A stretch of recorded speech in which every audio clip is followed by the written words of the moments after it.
Kapitulli 4. Ndihmë për sjellje të përshtatshme gjatë Kortes. 1 Korintasit kapitulli 6, vargjet 18 deri në 20.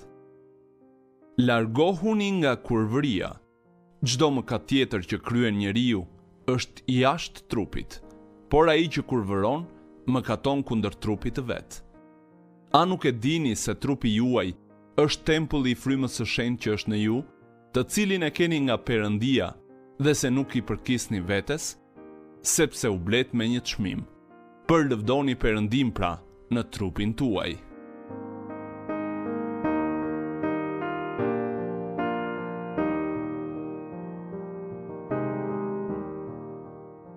Kush po shikon dhe kë? Një ditë, mbreti i dha Nastradinit këtë urdhër.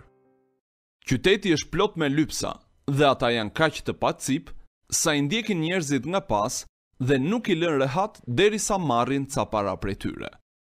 Merr një fletore dhe një penë dhe bëj një listë të këtyre njerëzve të pacip. Unë do t'i nxjerr ata me shkelma nga qyteti. Nastradini mori një fletore dhe një penë dhe gjëja e parë që shkroi ishte emri i mbretit. Kur mbreti e pa emrin e tij në listë, ai mbeti pa fjalë nga zemërimi. Nastradini i tha: "Mos u zemëro o sundimtar i popullit. Ti thjesht më dhe urdhër të bëj një listë të lypsve të pacip në këtë qytet. Kjo është e gjitha ajo që kam bërë unë." "Çfarë po thua?" u përgjigj mbreti. "Se unë jam një lypës, dhe mes atyre që janë më të pacipët. Pse zemëroni hirësia juaj? Dielli nuk na mbulon ne me gjë e gjëza, dhe ti je vërtet mes atyre që janë nga më të pacipët. Pra, sipas teje unë duhet të dëbohem nga qyteti?" u përgjigj mbreti. "Po hirësia juaj. Lypsit e tjerë nuk janë aq të rrezikshëm sa ti. Ata marrin diçka nga njerëzit duke ua kërkuar, ndërsa ti ua merr me forcë, me kërcënime dhe me rrahje. A nuk është interesante se kur mendojmë për sjelljen, duket se jemi gjithnjë të shpejt për të parë fajet e të tjerëve, dhe megjithatë, nuk arrim të shohim se çfarë po bëjmë vetë gabim. Tani, është gjithnjë e rrezikshme të bëjmë presupozime, por në këtë rast, mendoj se është e drejtë të presupozojmë se një fushë ku çiftet e reja kanë probleme me sjelljen e tyre, është në fushën e kontaktit fizik. Nuk po flas për potencialin për një ndeshje boksi mes partnerëve, megjithse mendoj se kjo gjë mund të përshkruhet si një formë mundjeje. Në këtë kapitull, dua t'ju jap disa parime biblike për sjelljen e përshtatshme gjatë periudhës së Kortes ose fejesës. Ajo çfarë nuk dua të bëj, është se nuk dua të përdor gjuhë të drejtë për drejtë të panevojshme në parashtrimin e këtyre parimeve. Padyshim, ka raste kur është e nevojshme që të përdoret gjuhë e drejtë për drejtë në shpjegimin e zbatimit të parimeve të nevojshme biblike. Por, sipas mendimit tim, kjo gjë duhet të ndodhë në vetminë e qetë të studios së pastorit. Ka dy arsye shumë të thjeshta për këtë. Së pari, njerëzit nuk kanë nevojë të dëgjojnë shpjegime të tilla nëse nuk po luftojnë me mëkatin seksual. Së dyti, të përdorësh gjuhë të drejtë për drejtë kur njerëzit nuk po luftojnë me mëkatin seksual, mund të sjellë faktikisht që ata të fillojnë të mendojnë në rreth këtyre gjërave, dhe madje mund t'i bëjnë ata që të mëkatojnë në mendjet e tyre. Nga ana tjetër, të rinjt, përfshi edhe ata të krishterë, duhen edukuar për çështjet seksuale. Për këtë arsye, unë kam përfshirë një shtojc në fund të librit të titulluar Jeta intime. Ky është një kapitull i marrë nga një libër i shkëlqyer nga Brian dhe Barbara Edwards dhe është shkruar për të përdorur nga çiftet e reja që po përgatiten për martesë. Jam jashtëzakonisht mirënjohës këtij çifti të perëndishëm që më ka lejuar që ta përdor materialin e tyre në këtë mënyrë. Pasi e kam thënë gjithë këtë, besoj se është e rëndësishme që ne të ballafaqohemi me faktin se është e vështirë për çiftet e reja të krishtera që të qëndrojnë të pastra gjatë periudhës së Kortes dhe fejesës. Pavarësisht sa të përkushtuar janë dy të rinj të krishterë për të kënaqur Perëndin, ndërkohë që ata kalojnë më tepër kohë së bashku dhe ndërsa shikojnë përpara me gëzim te koha kur do të martohen, tundimi ndaj mëkatit seksual do të bëhet më i fortë. Kam dëgjuar për çifte të krishterë që përpiqen t'i kapërcejnë tundimet duke u lutur së bashku dhe duke lexuar Biblën së bashku, një ushtrim për t'u përgëzuar.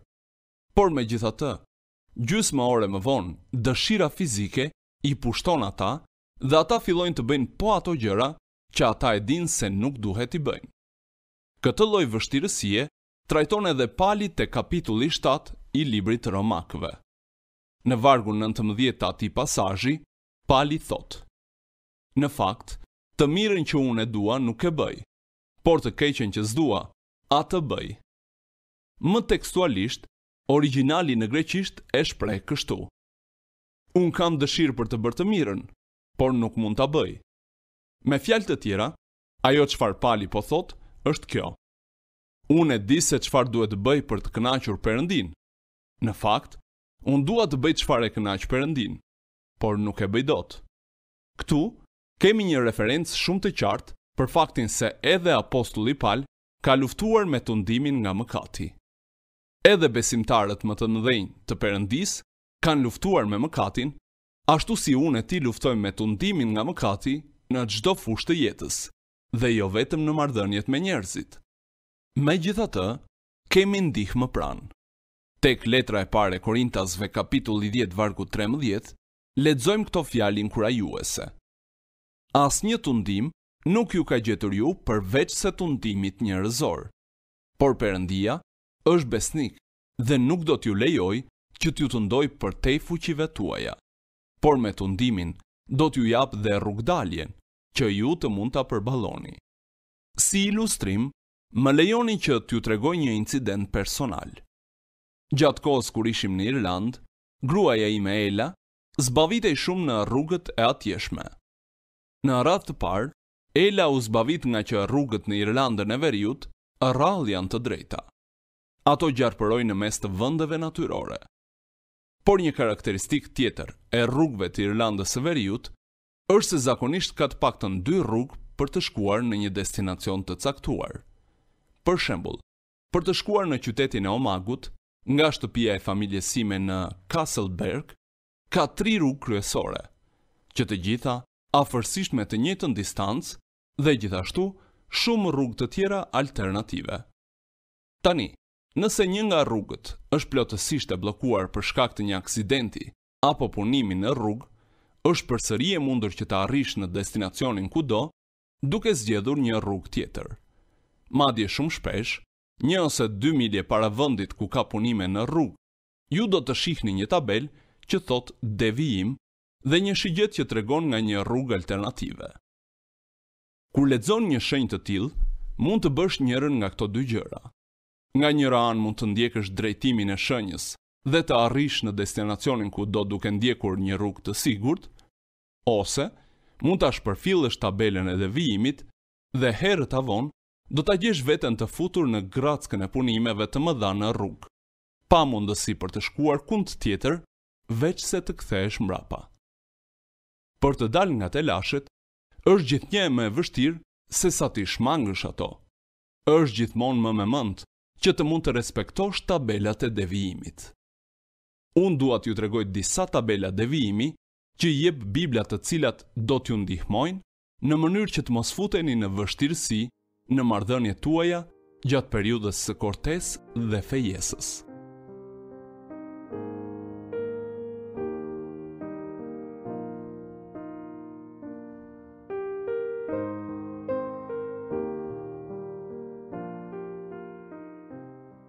Jini të shenjtë. Tabela e parë e devijimit është themelore për gjithë të tjerat dhe është dhënë nga Perëndia në shumë raste në shkrime. Ajo është: jini të shenjtë. Fjala i shenjtë, kuptimin bazë ka të jesh i ndarë.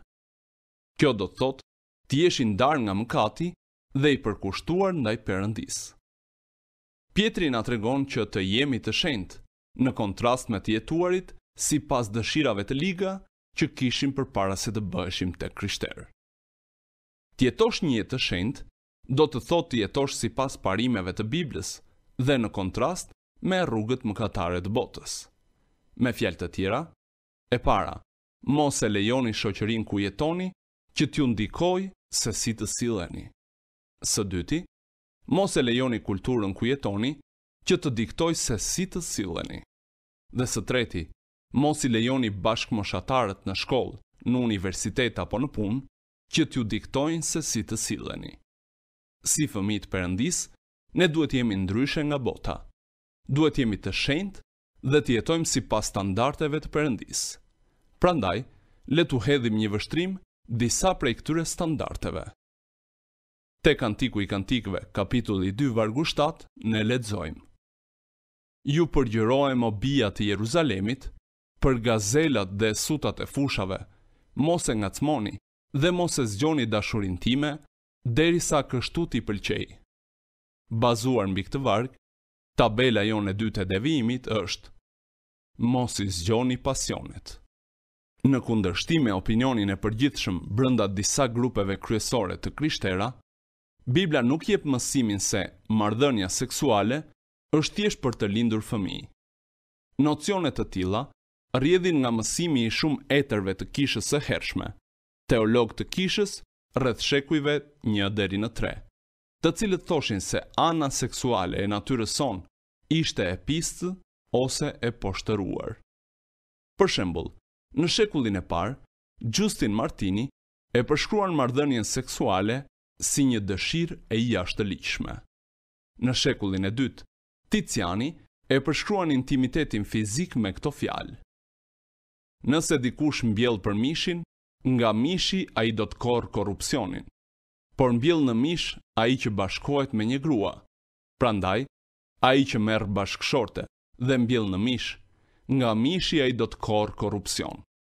Në shekullin e katërt, Agustini shkruan për forcën e dëshirës seksuale, duke sugjeruar se ajo është kaq përpirëse sa që na ndalon që të mendojmë qartë. Megjithatë, Bibla e paraqet intimitetin fizik në terma shumë më pozitiv. Në fakt, sipas shkrimeve, një intimitet i tillë është i natyrshëm dhe i shëndetshëm. Mos harroni atë që lexuam tek Zanafilla kapitulli 2, vargjet 24 dhe 25, ku intimiteti seksual përshkruhet si bashkimi i një burri dhe një gruaje që bëhen një mish. Aty thuhet gjithashtu se ata ishin bërë që të dy lakuriq dhe nuk kishin turp prej kësaj. Tani, sigurisht kjo ishte përpara se mëkati të futej në botë dhe të prishte gjithçka që Perëndia e kishte bërë të mirë. Gjithsesi, sipas këtyre vargjeve, Perëndia e krijoi marrëdhënien seksuale si një shprehje e intimitetit më të thellë personal. Ky pasazh duhet të zhduk për gjithnjë mitin se Perëndia është kundër marrëdhënieve seksuale ose se marrëdhënia seksuale është pjesë e natyrës sonë kafshërore që është më e ulët se sa pjesët e tjera. Dhurata e intimitetit fizik mes bashkëshortit dhe bashkëshortes është diçka që i afron dy njerëz më tepër se çdo gjë tjetër. Ajo i afron ata jo vetëm fizikisht, por edhe emocionalisht. Sipas Perëndis, kjo është shprehja më e thellë e dashurisë në një marrëdhënie, dhe Perëndia thotë, është e mirë. Përsëri, Kantiku i Kantikëve është një shprehje e mrekullueshme e dhuratës së mirë të Perëndis për ne. Megjithatë, kjo është e mirë vetëm kur ushtrohet brenda kornizës së Perëndis, dhe kjo kornizë është martesa. Kantiku i Kantikëve tregon se sa i mrekullueshëm është intimiteti seksual mes një burri dhe gruas së tij. Kaq të forta janë këto dëshira, sa që lexuesi paralajmërohet. Mos e ngacmoni dhe mos e zgjoni dashurinë derisa kështu t'i pëlqej. Në 3 raste, ne lexojmë këtë paralajmërim te Kantiku i Kantikëve. Prandaj, ai duhet jetë i rëndësishëm. Duket se të paktën një pjesë e mesazhit të Kantikut të Kantikëve është ky. Megjithse dashuria dhe intimiteti mes një burri dhe një gruaje është një dhuratë e mrekullueshme, ka një kohë dhe një vend të caktuar për zgjimin e asaj dashurie, dhe kjo kohë dhe ai vend është vetëm brenda martesës. Ka një arsye të fortë për këtë. Dashuria dhe intimiteti janë emocione shumë të forta Dhe sapo këto pasione janë zgjuar, ato nuk mund të ndalen lehtë. Sipas Kantikut të Kantikëve, kapitulli 8 vargu 7, thuhet: Ujërat e mëdha nuk do të mund ta shuajnë dashurinë, as lumenjt ta përmbytin. Mësimi është i thjeshtë. Kur jeni beqar, mos i zgjoni këto pasione. Nëse e bëni këtë, do ta gjeni veten në një spirale me kokë poshtë që bie gjithnjë e më thellë në mëkatin e fornikimit, marrëdhënies seksuale paramartesore. Për më tepër, nëse marrëdhënia juaj nuk përfundon mirë, ju do ta gjeni veten të lënduar edhe më thellë. Kjo është arsyeja pse Perëndia ka vendosur tabelën e devijimit që thotë: Mos e ngacmoni dhe mos e zgjoni dashurinë derisa kështu t'i pëlqejë.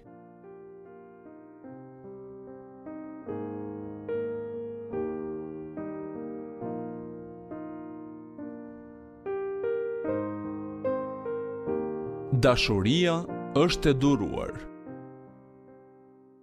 Një tabelë e tretë devijimi gjendet tek letra e parë e Korintasve, kapitulli 13, vargu 4.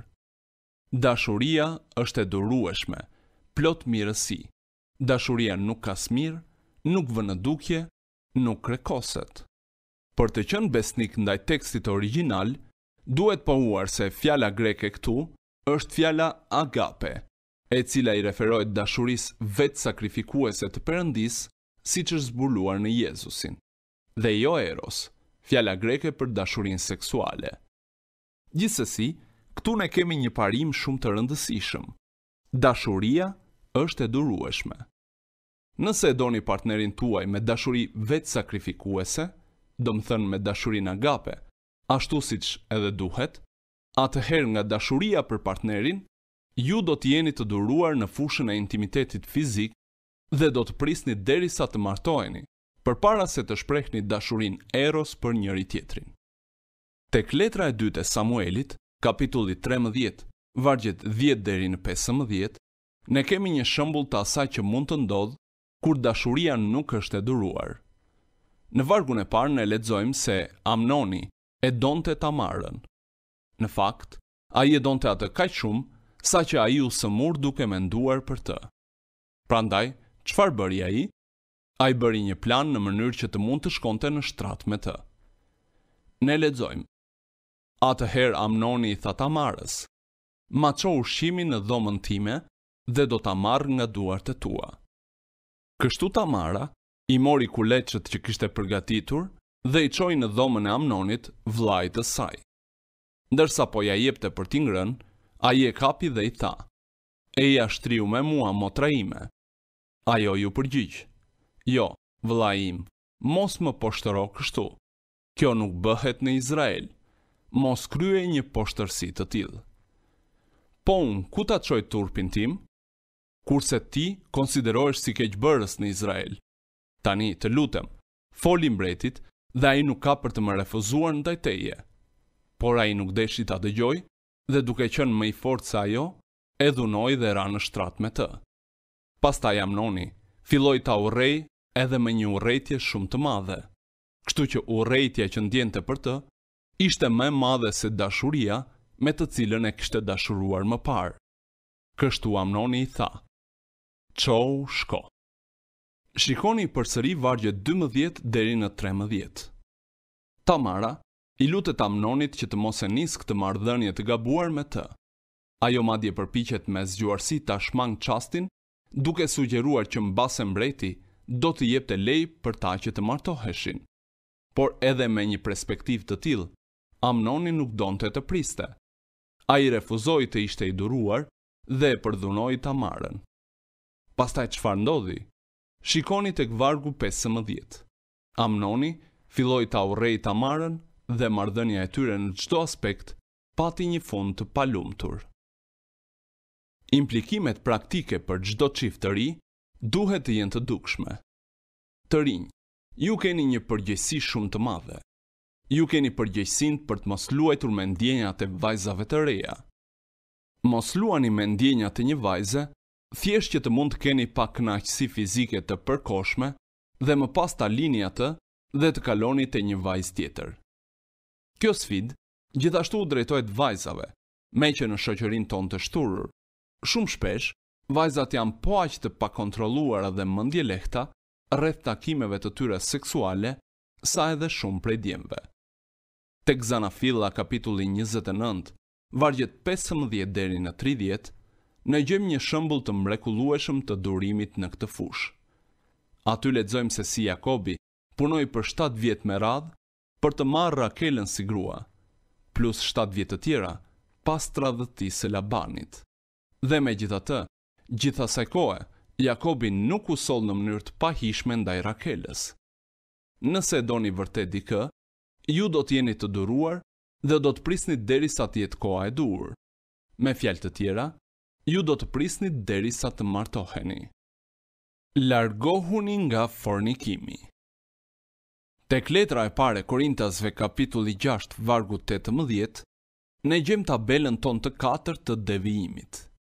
Largohuni nga kurvëria. Çdo mëkat që kryen njeriu është jashtë trupit, por ai që kurvëron mëkaton kundër trupit vet. Në këtë pikë të studimit ton, më lejoni të përpiqem t'i jap përgjigje pyetjes së rëndësishme që pothuajse gjithë të rinjtë e krishterë bëjnë në një pikë të caktuar të marrëdhënies së tyre me një person të gjinisë së kundërt. Kjo pyetje është: deri ku është kufiri? Me fjalë të tjera, deri ku është kufiri për një çift të ri para se ata të jenë duke kryer një mëkat? Në një shkallë vlerësimi që fillon nga mbajtja e duarve e deri te pika e fundit, deri ku është kufiri ku mund të shkojnë ata përpara se të martohen? Për t'i dhënë përgjigje këtyre pyetjeve, më lejoni t'ju kujtoj parimin ton të dytë. Mos i zgjoni pasionet. Ky parim është shumë i qartë. Nëse ju nuk jeni martuar, atëherë mos i zgjoni pasionet. Për të krishterët, nuk ekziston diçka e tillë si një shkallë vlerësimi për të përcaktuar se ku fillon marrëdhënia seksuale. Për shembull, le ta analizojmë puthjen. Një puthje mund të jetë diçka e pafajshme që thjesht shpreh dashurinë ndaj partnerit dhe si e tillë, ajo është e shëndetshme dhe e pranueshme. Megjithatë, një puthje mund të përdoret gjithashtu për të zgjuar pasionet e një partneri. Madje, ajo që shumë shpesh fillon si gjëja e parë fare lehtë, mund të bëhet e dyta. Tani, të rinj, mendoj se është më vend të themi se shumica e çifteve nuk e kanë vështirë për të dalluar se kur po shfaqin dëshira seksuale ndaj partnerit. Shpesh pyetja deri ku është kufiri është thjesht një shfaqsim për të futur në situata ku pasionet do të ndizen. Le të shikojmë përsëri atë që thot apostulli Paul tek letra e parë e Korintasve kapitulli 6 vargu 18. Këshilla e tij në formën e një urdhërese është: largohuni nga imoraliteti. Pali nuk ulet dhe nuk fillon të vrasmendjen, deri ku mund të shkojnë të rinjt në lidhje me kontaktin fizik përpara se ata të jenë duke kryer mëkat. Përkundrazi, ai thot largohuni nga imoraliteti. Prandaj, në vend që të bëni pyetjen se deri ku është kufiri në kontaktin fizik, ju duhet të bëni pyetjen: deri ku mund t'i largohem tundimit? Pasi është bërë ky kualifikim i nevojshëm, mendoj se është me vend që t'u japim përgjigje shkurt pyetjeve të tilla si: a është e pranueshme që ta puth partnerin? Dhe a është e pranueshme që të mbahemi për dore? Përgjigjja e qartë është se, për aq kohë sa praktika të tilla nuk po përdoren për të nxitur pasionet e partnerit tuaj, atëherë ato janë të shëndetshme. Megjithatë, për të shmangur puthjen e patkeq të përqafimit që të kthehet në diçka që është e gabuar, më lejoni që t'ju sugjeroj disa udhëzime të thjeshta. Shmangni periudhat e gjata vetëm për vetëm. Mos e lini veten në tundim të panevojshëm duke kaluar orë të tëra vetëm. Tani, e di se është e rëndësishme që një çift të kalojë kohë vetëm. E di se është e rëndësishme që ai të kalojë kohë vetëm larg familjes dhe miqve. Megjithatë, është faktikisht e mundur që të jesh vetëm në një turm. Për shembull, është e mundur të jesh vetëm në një kafe apo restorant ku askush nuk të njeh, ose të bësh shëtitje në një qytet bregdetar të mbushur me njerëz. Madje, ju do të zbuloni se një çift shpesh bisedon më tepër dhe ata arrin ta njohin njëri tjetrin më mirë në një situatë të tillë. Vërtet ecja dorë për dore dhe kontakti sy më sy mund të jenë një gjë shumë intime dhe e çmuar pa fajin e veprimit të gabuar. Nëse rastis që të përfundoni vetëm në një dhomë në shtëpi ose në universitet, diçka që ju këshilloj ta shmangni, atëherë lëreni derën paksa hapur në mënyrë që pjesëtarët e familjes apo miqt të jenë të lirë të futen në dhomë. Frika se mos dikush futet në dhomë është një mas mbrojtëse e thjesht kundër veprimit të gabuar.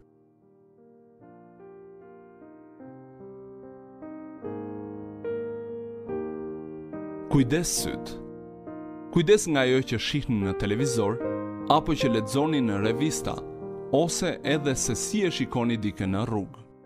Në këtë pikë, më lejoni të bëj një citim të plot të këshillës së Agustinit drejtuar murgeshave. Edhe pse i ithni një vështrim kalimthi ndonjë burri, mos shikoni me ngulm asnjërin, sepse kur po ecin rrugës, nuk jeni të ndaluara për t'i parë burrat, por ju nuk duhet i lini dëshirat tuaja të ndizen pas tyre dhe as mos kërkoni që t'jenë objekte të dëshirës nga ana e tyre, sepse jo vetëm me anë të prekjes një grua zgjon te burrat apo mban brenda vetes ndaj tij një dëshirë të tillë. Kjo gjë mund të bëhet edhe me anë të ndjenjave të brendshme dhe me anë të vështrimeve. Dhe mos thoni se keni një mendje të pastër edhe pse keni sy e pshor, sepse syri e pshor është tregues i zemrës së pshore. Dhe kur zemrat e pshore shkëmbejnë sinjale me njëra tjetrën me anë të vështrimeve, edhe pse gjua është e heshtur, ato, nga forca e pasionit sensual, gjenë kënaqësi te reciprociteti i dëshirës së ndezur, dhe kështu, pastërtia e karakterit ikën, edhe pse trupat e tyre nuk janë ndotur nga ndonjë akt i papastër. Edhe pse ju drejtohet murgeshave, ky citim përmban parime që na bëjnë mirë t'i zbatojnë. Pasionet seksuale mund të ndizen nga një vështrim, po aq shpejt sa edhe nga një prekje. Prandaj, kujdes me syt dhe me mendimet tuaja për të shmangur të ndime të tilla. Me fjalë të tjera, mos i ushqeni pasionet tuaja. Më mirë të jeni si Jobi, i cili bëri një beslidhje me sytë e tij për të mos i parë gratë si objekte seksuale. Mos harroni se kur askush nuk është i pranishëm, Perëndia është. Është faktikisht mirë që të kuptoni këtë, duke kaluar kohë së bashku në lutje dhe duke lexuar fjalën e Perëndisë. Në fakt, një ushtrim i mirë për çiftet e reja të krishtera është që të bëjnë një studim Biblës së bashku si parapërgatitje për martesën.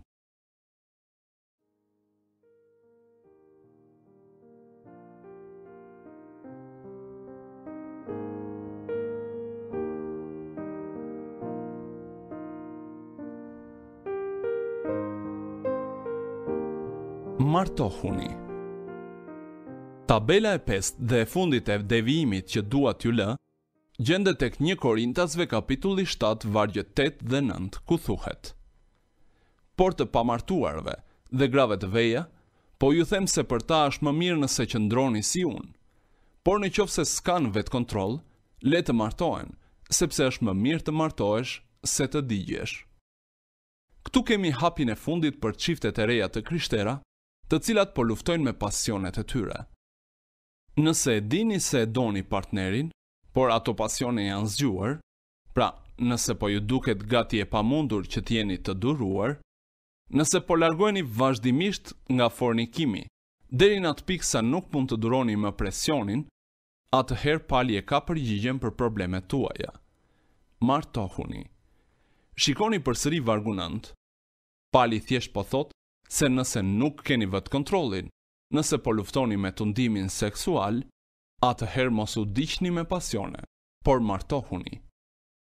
Vajza të reja, kur një djalë po tregohet shumë i ëmbël me ju dhe po përpiqet ju bind dhe duke ju thënë se ju do shumë në mënyrë që të bëni gjërat që ju e dini se janë të gabuara, vëreni dashurinë e tij në provë. I thoni atij: le të martohemi. Nëse ai fillon të duket paksa si i sëmur, ose thot se nuk është gati për të martuar, atëherë i kujtoni atij fjalën e Perëndisë dhe i thoni se nëse ai nuk është gati për të martuar, atëherë ai nuk është gati për të luajtur lojrat intime. Bibla është shumë e qartë. Intimiteti seksual e ka vendin brenda martesës.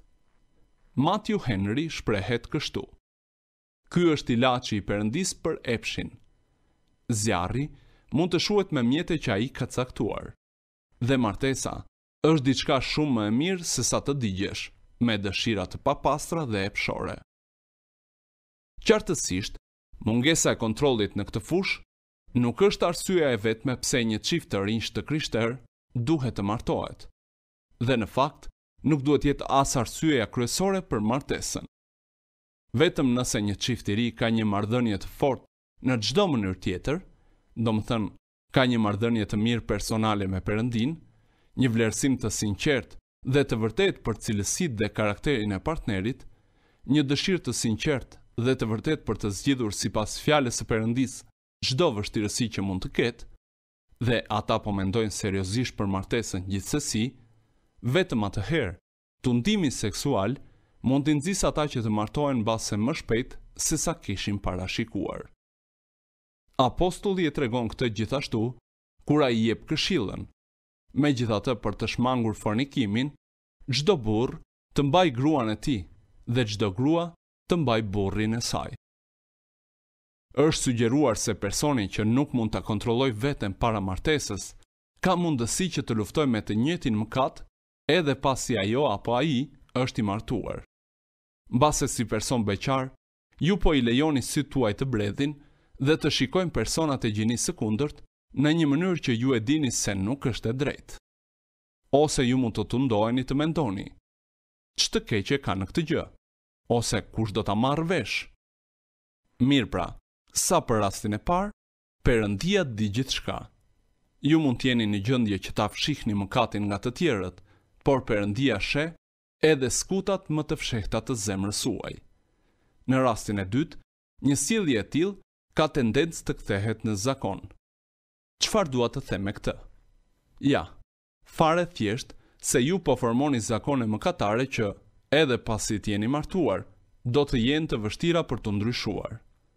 Nëse jeni beqar dhe po luftoni me tundime të tilla sot, mos i lejoni këto tundime të kthehen në zakone mëkatare. Dhe mos harroni që keni ndihmë. Perëndia nuk do t'ju lejojë që ju të tundoheni përtej asaj që mund të përballoni.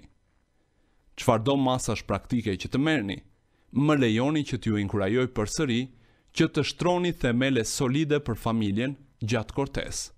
Dhe ato do t'ju ndihmojnë për të ndërtuar në të ardhmen një jetë familjare të fortë dhe që përlevdon Perëndin.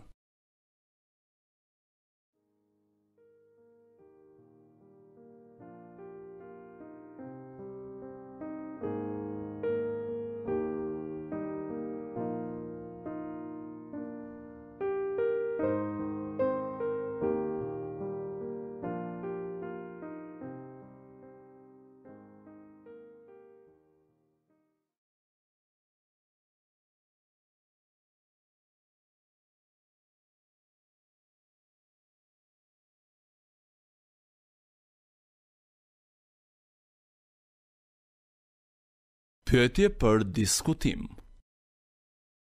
Lexoni letrën e 2 të Samuelit, kapitulli 13, vargjet 1 deri në 19. Çfarë evidence ka atje se Amnoni ishte më tepër joshur se sa vërtet i dashuruar me Tamarën? Cili ishte rezultati i pasionit të Amnonit? Lexoni Romakëve kapitulli 12, vargjet 1 dhe 2. Çfarë do të thotë që ta paraqisni trupin tuaj si një flit të gjallë, të shenjtëruar përpara Zotit? Si mund ta zbatoni këtë në marrëdhëniet dhe sidomos gjatë kortesës në jetën tuaj? Lexoni Zanafilla kapitulli 39. Cilat janë disa nga cilësitë në karakterin e Jozefit, të cilat e ndaluan atë për të mos e shfrytzuar rastin për të mëkatuar me gruan e Potifarit? Çfarë parimesh mund të nxirren nga jeta e Jozefit dhe t'i zbatoni në jetën tuaj, sidomos gjatë kortesës? Lexoni Galatasve kapitulli 5, vargjet 19 deri në 24. Në çfarë mënyre do të zbatohen gjatë kortesës karakteristikat e përmendura në vargjet 22 dhe 23. Lexoni letrën e parë të Korintasve, kapitulli 6, vargjet 12 deri në 20. Cila është marrëdhënia mes trupit të krishterit dhe Zotit? Pse duhet ta braktisë imoralitetin i krishteri? Për reflektim personal. Sipas jush, cili është zbatimi më i rëndësishëm që mund të bëni në jetën tuaj tani që të mund të qëndroni seksualisht i pastër?